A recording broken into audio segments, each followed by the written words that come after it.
ഇപ്പോൾ ഈ ഒരു വീഡിയോയിൽ നമ്മൾ നോക്കാൻ പോകുന്നത് എങ്ങനെ ഗൂഗിൾ മാപ്പിൽ നമുക്ക് ലൊക്കേഷൻ ഇട്ടിട്ട് ഒരു സ്ഥലത്തോട്ട് പോകാം, അല്ലെങ്കിൽ ഒരു ലൊക്കേഷൻ എങ്ങനെ ചെക്ക് ചെയ്യാം, അങ്ങോട്ട് എത്ര കിലോമീറ്റർ ഉണ്ട് എന്നുള്ളത് എങ്ങനെ ചെക്ക് ചെയ്യാം, റൂട്ട് എങ്ങനെ ചെക്ക് ചെയ്യാം, ഈ കാര്യങ്ങളൊക്കെ കുറിച്ചിട്ടാണ്. എന്തായാലും അതിന് വേണ്ടിയിട്ട് ഇപ്പം നിങ്ങൾ ഫസ്റ്റ് ചെയ്യേണ്ട കാര്യം എന്താ വെച്ചാൽ ഗൂഗിൾ മാപ്സ് ആപ്ലിക്കേഷൻ ഓപ്പൺ ചെയ്യുക. ഇപ്പം ആൻഡ്രോയിഡ് ഫോണാണ് യൂസ് ചെയ്യുന്നത് എന്നുണ്ടെങ്കിൽ നിങ്ങളുടെ ഫോണിൽ ഡിഫാൾട്ടായിട്ട് ആ ഒരു ആപ്ലിക്കേഷൻ ഉണ്ടാവും. അപ്പോൾ കാണുന്നില്ല എന്നുണ്ടെങ്കിൽ ഗൂഗിൾ എന്നുള്ള ഒരു ഫോൾഡർ ഉണ്ടാവും, അതിൽ നമുക്ക് ഗൂഗിൾ മാപ്സിൻ്റെ ആപ്പ് കാണാൻ പറ്റും. എന്തായാലും ഈ ഒരു മാപ്സ് എന്നുള്ള ആപ്ലിക്കേഷൻ ഓപ്പൺ ചെയ്യുക. ഓപ്പൺ ചെയ്താൽ നമുക്ക് ഇങ്ങനെ ഒരു പേജാണ് കാണാൻ പറ്റുക. പിന്നെ നിങ്ങൾ ഗൂഗിൾ മാപ്സ് ആപ്ലിക്കേഷൻ യൂസ് ചെയ്യുകയാണെന്നുണ്ടെങ്കിൽ ബെറ്റർ ആയിട്ടുള്ള ഒരു കാര്യം എന്താ വെച്ചാൽ ലൊക്കേഷൻ സർവീസ് ഓണാക്കി വെക്കുക. അതായത് ഇപ്പം നമ്മൾ മുകളിൽ നിന്ന് താഴത്തോട്ടൊന്ന് സ്ക്രോൾ ചെയ്താൽ നമുക്ക് ഇവിടെ കുറേ ഓപ്ഷൻസ് കാണാൻ പറ്റും. ഇതിൽ നമുക്ക് ലൊക്കേഷൻ എന്നുള്ള ഒരു ഓപ്ഷൻ കാണാൻ പറ്റും. അത് ഓഫ് ആണെന്നുണ്ടെങ്കിൽ ഓണാക്കി കൊടുക്കുക. ചിലപ്പോൾ അത് GPS എന്നുള്ളതിലായിരിക്കും കാണുന്നുണ്ടാവുക. അപ്പം ലൊക്കേഷൻ ഓണാക്കി കൊടുക്കുക. എന്നാൽ എന്താണെന്ന് വെച്ചാൽ കറക്റ്റായിട്ട് നമ്മളെ ട്രാക്ക് ചെയ്യും. നമുക്ക് പോകാനുള്ള സ്ഥലങ്ങളൊക്കെ അടിച്ചു കൊടുത്താൽ നമ്മൾ കറക്റ്റ് ഡീറ്റെയിൽസ് തരുന്നതായിരിക്കും. അപ്പോൾ ലൊക്കേഷൻ ഞാൻ ഫസ്റ്റ് ഓണാക്കിയിട്ടുണ്ട്. ഇനി നമ്മൾ ചെയ്യേണ്ട കാര്യം എന്താ വെച്ചാൽ ഏതെങ്കിലും ഒരു സ്ഥലം കണ്ടുപിടിക്കണം എന്നുണ്ടെങ്കിൽ ഇവിടെ മുകളിൽ സെർച്ച് ഹിയർ എന്നുള്ള ഓപ്ഷൻ കാണാൻ പറ്റും. അത് ക്ലിക്ക് ചെയ്യുക. ക്ലിക്ക് ചെയ്തതിന് ശേഷം നിങ്ങൾക്ക് പോവേണ്ട സ്ഥലം ജസ്റ്റ് ഒന്ന് ടൈപ്പ് ചെയ്ത് കൊടുക്കുക. അപ്പം ടൈപ്പ് ചെയ്തിട്ട് ആ ഒരു സ്ഥലം സെലക്ട് ചെയ്യുക. ഇപ്പം ഞാനൊരു എക്സാമ്പിളിന് ഈ ഒരു സ്ഥലം സെലക്ട് ചെയ്യുകയാണ്. അപ്പം ആ ഒരു സ്ഥലം നമ്മൾ സെലക്ട് ചെയ്ത് കഴിഞ്ഞാൽ ആ ഒരു സ്ഥലത്തോട്ട് ഇവിടുന്ന് എത്ര ദൂരം ഉണ്ട് എന്നുള്ളതൊക്കെ നമുക്ക് ഇവിടെ കാണാൻ പറ്റും. ഇപ്പം ഇവിടെ 57 മിനിറ്റ് യാത്ര ഉണ്ട് എന്നുള്ളത് കാണിക്കുന്നുണ്ട് കാറിൽ. ഇനി നമുക്ക് ലൊക്കേഷൻ ഇട്ട് പോകണം എന്ന് വിചാരിക്കുക. അങ്ങനെയാണെന്നുണ്ടെങ്കിൽ ചെയ്യേണ്ട കാര്യം എന്താ വെച്ചാൽ ഡയറക്ഷൻസ് എന്നുള്ള ഓപ്ഷൻ കാണാൻ പറ്റും. അതിൽ ക്ലിക്ക് ചെയ്യുക. അതിൽ ക്ലിക്ക് ചെയ്യുകയാണ് എന്നുണ്ടെങ്കിൽ നമുക്ക് ഡയറക്ഷൻസ് കാണിച്ചു തരുന്നതായിരിക്കും.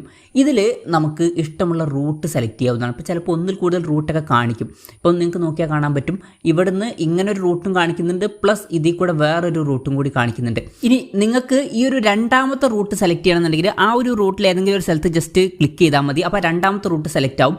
അത് സെലക്ട് ആയാൽ എത്ര നേരമുണ്ട്, എത്ര കിലോമീറ്റർ ഉണ്ട് എന്നുള്ളതൊക്കെ ഇവിടെ കാണിക്കുന്നുണ്ട്. ഇവിടെ 1 മണിക്കൂറും 5 മിനിറ്റുമാണ് കാണിക്കുന്നത്, 32 കിലോമീറ്ററും കാണിക്കുന്നുണ്ട്. പക്ഷേ ഫസ്റ്റ് റൂട്ട് ഞാൻ നേരത്തെ സെലക്ട് ചെയ്ത സമയത്ത് അതിൽ കിലോമീറ്ററും കുറവാണ്, സമയവും കുറവാണ്. അപ്പോൾ ഞാൻ അത് സെലക്ട് ചെയ്തിരിക്കുകയാണ്. പിന്നെ വേറൊരു കാര്യം എന്താ വെച്ചാൽ ചിലപ്പോൾ നിങ്ങൾക്ക് 2 സ്ഥലത്തോട്ട് പോവേണ്ടി വരും. അതായത് ഈ ഒരു ഫൈനൽ ഡെസ്റ്റിനേഷനിൽ എത്തുന്നതിൻ്റെ മുമ്പ് ഇടയ്ക്ക് ഒരു സ്ഥലത്തും കൂടി പോവേണ്ടി വരും. അങ്ങനെയാണെന്നുണ്ടെങ്കിൽ നിങ്ങൾക്ക് ചെയ്യാൻ പറ്റിയിട്ടുള്ള ഒരു കാര്യം എന്താ വെച്ചാൽ ആഡ് സ്റ്റോപ്സ് എന്നുള്ള ഒരു ഓപ്ഷൻ ഇവിടെ കാണാൻ പറ്റും. അതിൽ ക്ലിക്ക് ചെയ്യുക. അതിൽ ക്ലിക്ക് ചെയ്തിട്ട് രണ്ടാമത്തെ ആ ഒരു റൂട്ടും കൂടി ഒന്ന് ഇവിടെ ടൈപ്പ് ചെയ്ത് കൊടുക്കുക. ഇപ്പം എനിക്ക് ഇതിൻ്റെ ഇടയിൽ പോകേണ്ട സ്ഥലം ഇതാണ്. അപ്പം ഞാൻ അത് സെലക്ട് ചെയ്യാണ്.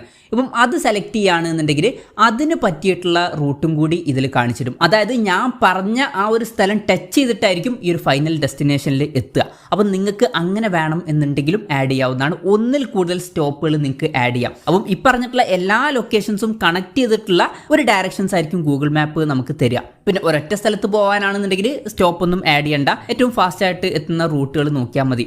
പിന്നെ വേറെ കാര്യങ്ങൾ എന്താണെന്ന് വെച്ചാൽ ചിലപ്പം ചില റൂട്ടിൽ ടോളൊക്കെ ഉണ്ടാവും. അപ്പം നിങ്ങൾക്ക് ടോളൊക്കെ ഒഴിവാക്കിയിട്ട് പോകണമെന്നുണ്ടെങ്കിൽ ആ രീതിയിലുള്ള ലൊക്കേഷൻസും നമുക്ക് ഇതിൽ ലഭിക്കും. അതിന് വേണ്ടിയിട്ട് ഇവിടെ ഒരു സെറ്റിങ്സിൻ്റെ ബട്ടൺ കാണാൻ പറ്റും.